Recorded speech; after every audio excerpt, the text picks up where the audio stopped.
Hello, good morning.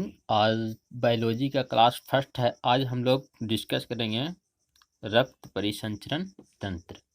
रक्त परिसंचरण तंत्र क्या होता है और उसका पूरा डिटेल के बारे में हम लोग देखेंगे और एक एक पॉइंट को इसमें हम लोग डिस्कस करेंगे। ठीक है, तो बिल्कुल भी आराम से धीरे धीरे अंत तक बने रहिएगा ताकि हम पूरी अच्छी तरह से इसको समझ सकते हैं।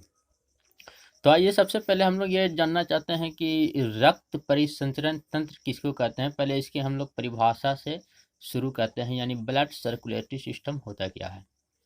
तो आइए, सबसे पहले इसका डिफिनेशन के साथ हम लोग शुरुआत करते हैं सेशन को।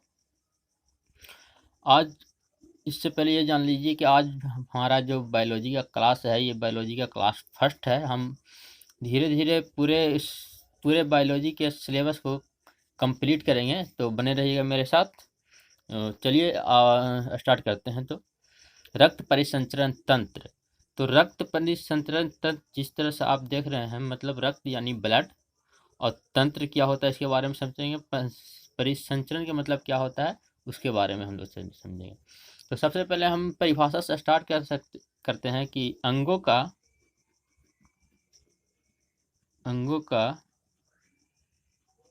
वैसा समूह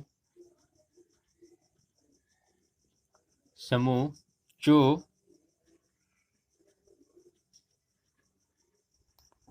रक्त परिसंचरण में भाग लेता है, तो वो क्या कहलाएगा? रक्त परिसंचरण तंत्र कहलाता है। यानी अंगों का वैसा समूह जो रक्त परिसंचरण में भाग लेता है क्या कहलाएगा? रक्त परिसंचरण तंत्र कहलाता है। ठीक है, तो सबसे पहले आइए समझते हैं कि अंग क्या होता है, समूह क्या होता है, आप इसके बारे में जानते हैं, और रक्त परिसंचरण क्या होता है इसके बारे में जानते हैं। तो रक्त परिसंचरण का मतलब होता है कि ब्लड को, यानी रक्त को पूरे शरीर में, मतलब सर्कुलेट करा देना, यानी घुमा देना पूरे शरीर में, हर पार्ट तक, शरीर के एक एक अंग तक रक्त को पहुंचाना ही रक्त परिसंचरण कहलाता है। ठीक है, तो आइए सबसे पहले हम लोग समझते हैं कि तंत्र क्या होता है और अंग क्या होता है। तो जैसे कि हम लोग जानते हैं कि हमारा जो शरीर का सबसे छोटा इकाई होता है वो होता है कोशिका, है ना। क्या होता है सबसे छोटा इकाई? कोशिका। और जब बहुत सारे कोशिकाएं मिलते हैं, यानी ग्रुप ऑफ कोशिका, ग्रुप ऑफ सेल, अगर इंग्लिश में हम इसको लिखें तो सेल, और बहुत सारे ग्रुप ऑफ सेल होगा अगर, यानी कोशिकाओं के समूह क्या बनाएगा? तब आंसर होगा उत्तक बनाएगा। और बहुत सारे जब कोशिकाएं मिलेंगे, बहुत सारे कोशिकाएं मिलेंगे तो किसका निर्माण करेगा? तब आंसर होगा हमारा अंग का निर्माण करेगा। किसका निर्माण करेगा? अंग का। और जब बहुत सारे अंग मिलेंगे, यानी अंगों का समूह, क्या कहलाएगा? तंत्र कहलाएगा। यानी हम रक्त परिसंचरण तंत्र में क्या पढ़ने वाले हैं? अंगों के समूह, मतलब अंगों का वह समूह जो रक्त परिसंचरण में भाग लेगा, उसके बारे में हम लोग कहाँ डिस्कस करेंगे? यहाँ रक्त परिसंचरण तंत्र में डिस्कस करेंगे। ओके तो एक बार चलिए फिर से समझ लेते हैं। उत्तक यानी टिश्यू, अंग यानी ऑर्गन, तंत्र यानी सिस्टम। ठीक है, तो कोशिकाओं के समूह क्या कहलाएगा? तब आंसर होगा उत्तक। उत्तकों का समूह क्या कहलाएगा? अंग। अंगों का समूह क्या कहलाएगा? तब एक तंत्र, सिस्टम। और जब बहुत सारे सिस्टम मिलेंगे तब एक बॉडी का निर्माण, एक इंसान का या एनिमल्स का निर्माण होता है। तो आइए कुछ पॉइंट के बारे में हम लोग देखते हैं कि ब्लड परिसंचरण तंत्र की खोज किसने की थी। तो आपको पता होगा कि ब्लड परिसंचरण की तंत्र की खोज विलियम हार्वे ने 1628 ईस्वी में की थी। कब किए थे? 1628 में। तो आइए हम इसी पॉइंट को हम कवर करते हैं पहले कि रक्त परिसंचरण तंत्र की खोज विलियम हार्वे ने 1628 एडी में किया था। ठीक है, कब किया था? 1628 एडी में। किसने किया था? तब आंसर होगा विलियम हार्वे ने। कब? 1628 ईस्वी में। ठीक है, अब हम लोग रक्त परिसंचरण तंत्र जो होता है वो दो प्रकार के होते हैं। कौन कौन? रक्त परिसंचरण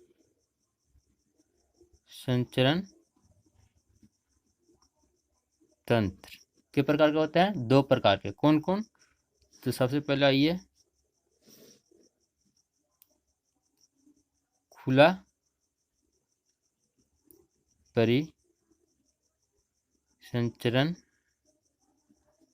तंत्र। दूसरा हो गया बंद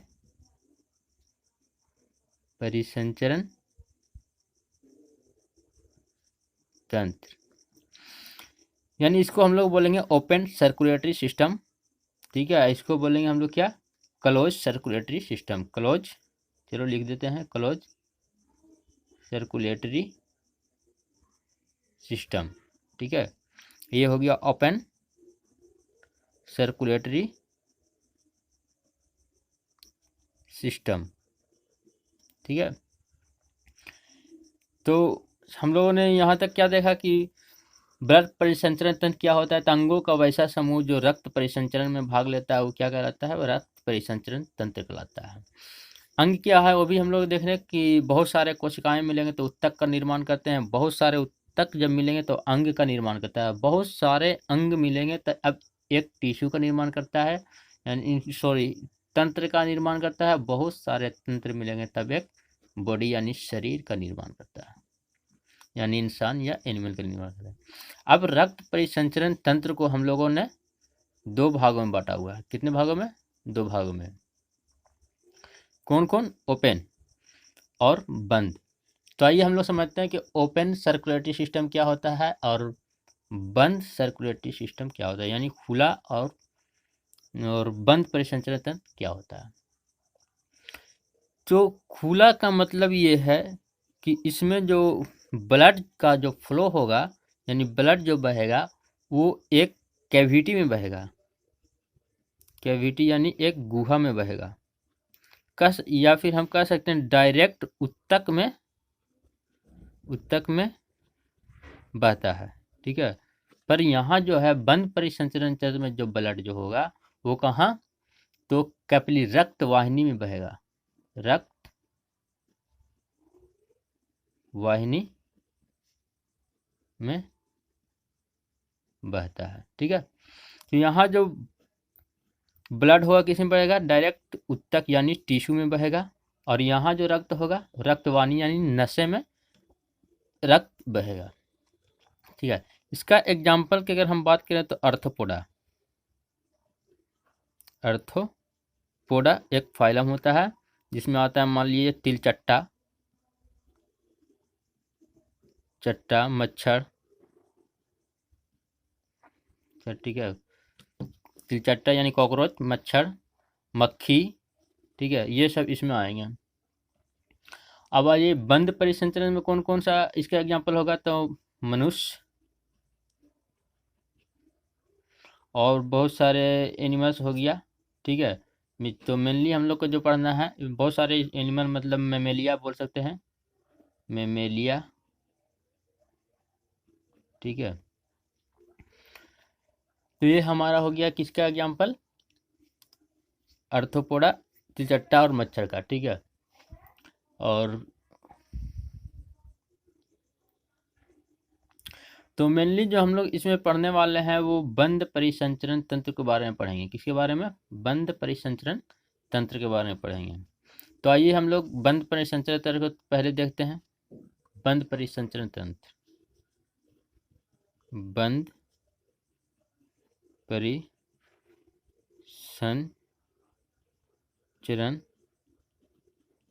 तंत्र। तो बंद परिसंचरण तंत्र में हम लोग मेनली तीन चीज पढ़ेंगे। पहला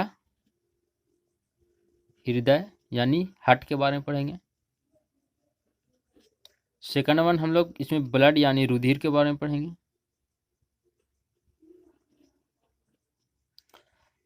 तीसरा जो हम लोग पढ़ेंगे इसमें रुधिर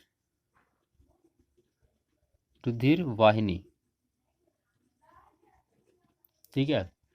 हृदय यानी हार्ट, रुधिर यानी ब्लड, और ये हो गया ब्लड कैपिलरी।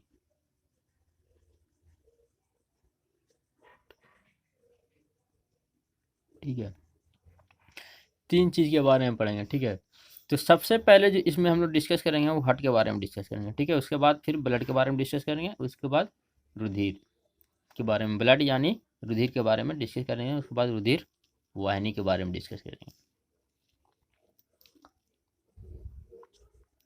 तो आइए सबसे पहले हम लोग हार्ट के बारे में कुछ छोटे मोटे पॉइंट के बारे में डिस्कस कर लेते हैं। तो सबसे पहले हेडिंग दीजिए हार्ट, हृदय।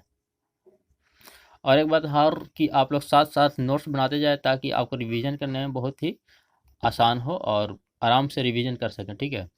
तो बिल्कुल भी टेंशन ना लें और आराम से इसको कवर कीजिए, और पूरा का पूरा सिलेबस कंप्लीट होगा, कोई टेंशन वाली बात नहीं है। तो आइए, हृदय जो होता है वो क्या काम करता है, हृदय का काम क्या है। तो हृदय जो है, जो शरीर में रक्त जो होता है, उस शरीर में रक्त को परिसंचरण यानी उसको फ्लो कराने का, पंप करने का काम कौन करता है, तब आंसर होगा हृदय करता है। तो हृदय जो होता है परिसंचरण, रक्त परिसंचरण का संचालन करता है। तो हम कह सकते हैं रक्त परिसंचरण का संचालन करता है, ठीक है। तो सीधी सी बात है, कहता है कि रक्त परिसंचरण जो हो रहा है वो किसके वजह से हो रहा है, तब आंसर होगा हमारा हृदय के वजह से हो रहा है ना। यानी अगर हृदय नहीं होगा तो हमारा शरीर में जो ब्लड घूम रहा है, सर्कुलेट हो रहा है, वो नहीं हो पाएगा। यानी ब्लड सर्कुलेशन कौन कंडक्ट कर रहा है, तब आंसर होगा हृदय, ठीक है। इसका लोकेशन कहाँ होता है, लोकेशन की बात करें मतलब किस जगह पे होता है, तब आंसर होगा छाती में थोड़ी सी बाईं ओर होती है, ठीक है। लोकेशन हो जाए क्या, छाती में थोड़ी बाईं ओर, यानी एक तो हार्ट में होगा, यानी हम कह सकते हैं थोरैसिक कैविटी में, क्यों बोलते हैं क्या, थोरैसिक कैविटी। हार्ट कहाँ पे होता है, तो हम जानते हैं कि जो हृदय जो होता है वो छाती में होता है। छाती में किस साइड में होता है, तो हल्की थोड़ी सी लेफ्ट साइड में शिफ्ट होती है, ठीक है। अच्छा,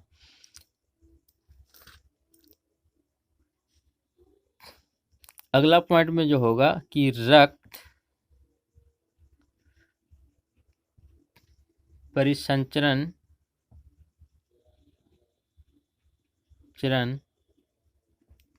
तंत्र को कार्डियोवास्कुलर सिस्टम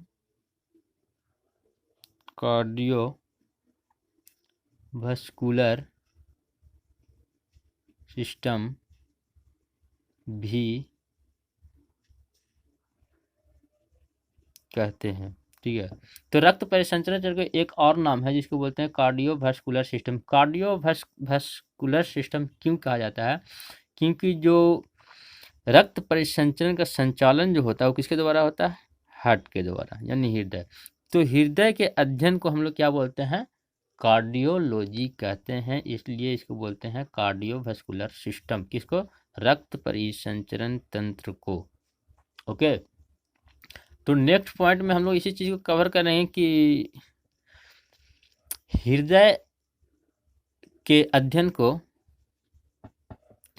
हृदय के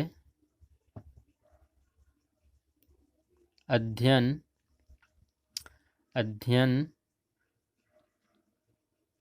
को कार्डियोलॉजी कहते हैं। तो यहाँ से एक क्वेश्चन निकल के आता है कि हृदय के अध्ययन को क्या कहते हैं, तब आंसर होगा कार्डियोलॉजी, यानी study of heart is called cardiology, ठीक है। और कुछ इंपॉर्टेंट पॉइंट इसके हट से रिलेटेड अभी हम पूरा डायग्राम देखेंगे हट का इसी कुछ देर के बाद हम लोग देखेंगे नेक्स्ट क्लास में कि हट का पूरा स्ट्रक्चर क्या होता है और क्या उसका पूरा फंक्शन हट कैसे करता है, क्या क्या उसमें बीमारियां होती हैं, इसके बारे में पूरा हम डिस्कस करेंगे। ओके, तो थोड़ा धैर्य बनाए रखें और हम लोग कुछ इंपॉर्टेंट पॉइंट के बारे में हम लोग अभी डिस्कस करते हैं। हृदय जो है हमारा, हृदय शरीर का सबसे व्यस्तम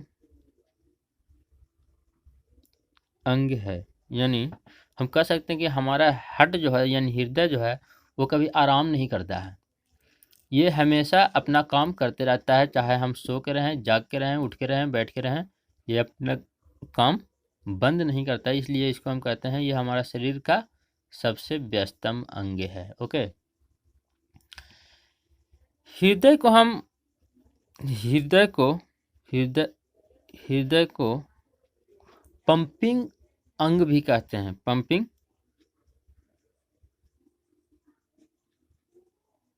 पंपिंग ऑर्गन या अंग। हृदय को पंपिंग अंग भी कहते हैं। ठीक है,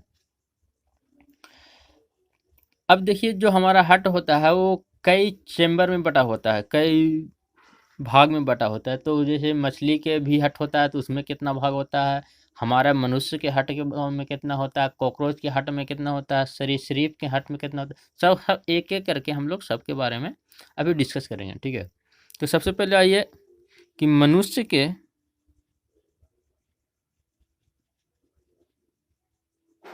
हृदय में 4 कोष्ठ होते हैं। तो अगर पूछा जाए कि मनुष्य के हृदय में कितने चेंबर होते हैं, या चेंबर यानी कोष्ठ यानी चेंबर, मनुष्य के हृदय में हट में कितने चेंबर होते हैं, तब आंसर हमारा क्या होगा, 4। वहीं अगर बात किया जाए कि मछली के हट में, मछली के हृदय में 2 कोष्ठ होते हैं। ठीक है, मछली के हृदय में कितने कोष्ठ हो गए, 2। नेक्स्ट पॉइंट, उभयचर एवं, अभी हम लोग देखेंगे कि उभयचर क्या होता है, ये हम पूरा डिटेल में पढ़ेंगे। एवं सरीसृप, ये एक एनिमल्स का ग्रुप है, इसके बारे में हम डिस्कस करेंगे आगे चलकर, डिटेल में डिस्कस करेंगे, आप थोड़ा सा धैर्य रखें। तो सरीसृप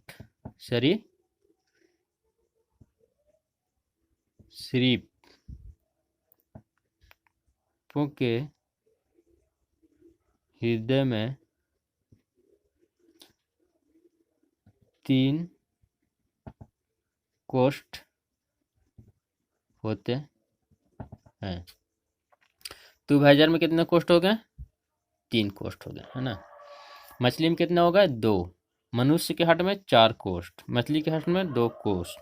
और उभयचर में आता है जैसे मेढक, सरीसृप में जैसे सांप, छिपकली, क्रोकोडाइल, मगरमच्छ, ये सब सरीसृप के ग्रुप में आएंगे। ठीक है, और उभयचर में आ गया आपका मेढक, जो सबसे फेमस इसका एनिमल है वो गया मेढक। हालांकि इसके बारे में हम लोग एक सेपरेट चैप्टर में डिटेल में डिस्कस करेंगे, तो डोंट केयर।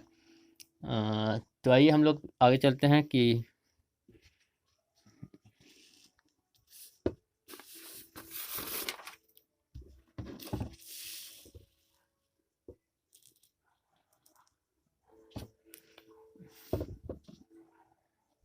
चलो आगे हम लोग देखते हैं। मगरमच्छ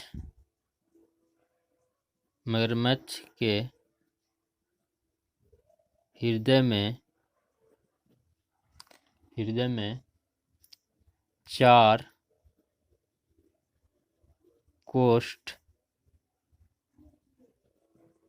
होते हैं। मछली के हृदय में कितने कोष्ठ होते हैं, 4, नहीं सॉरी, मगरमच्छ के हृदय में 4। घड़ियाल, फिर हम बात करेंगे घड़ियाल।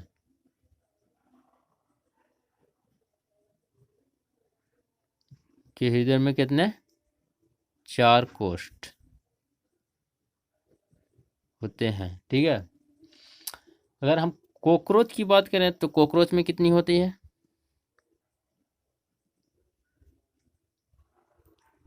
कॉकरोच के हृदय में 13 कोष्ठ। ठीक है, अगर केचुआ की बात करें, केचुआ यानी चेरा जिसको बोलते हैं हम लोग, तो केचुआ के हट में जो होगा वो 8 कोष्ठ होगा, यानी 8 कोष्ठ होगा।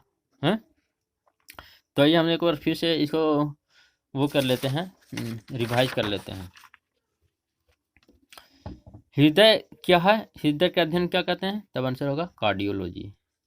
हृदय जो है हमारा शरीर का सबसे व्यस्तम अंग यानी सबसे बिजीएस्ट ऑर्गन माना जाता है। सबसे बिजी, सबसे ज़्यादा बिजी रहता है हमारा हार्ट। ठीक है, कौन सा पार्ट? हार्ट। मनुष्य के हृदय में कितने कोष्ठ होते हैं? नेक्स्ट पॉइंट है हमारा, मनुष्य के हृदय में कितने कोष्ठ होते हैं? 4 कोष्ठ। मछली के हृदय में कितने कोष्ठ? तब आंसर होगा हमारा 2 कोष्ठ। ठीक है, उसके बाद करें उभयचर। उभयचर यानी मेढक, सरीसृप यानी सांप वगैरह में कितने हट होते हैं? 3 कोष्ठ होते हैं। ओके, ना अगर हम फिर से बात करें कि मगरमच्छ के हृदय में कितने कोष्ठ? 4। घड़ियाल के हृदय में 4 कोष्ठ, कॉकरोच में 13 और केचुआ में 8 कोष्ठ। तो आज का जो हमारा टॉपिक रहेगा यहीं तक रहेगा। नेक्स्ट हम लोग आगे इसको कंटिन्यू करेंगे। ओके, तो thank you for watching and wait for next video, और ज़रूर आएगा आपके लिए, और इसी तरह से बने रहेंगे। Okay, thank you.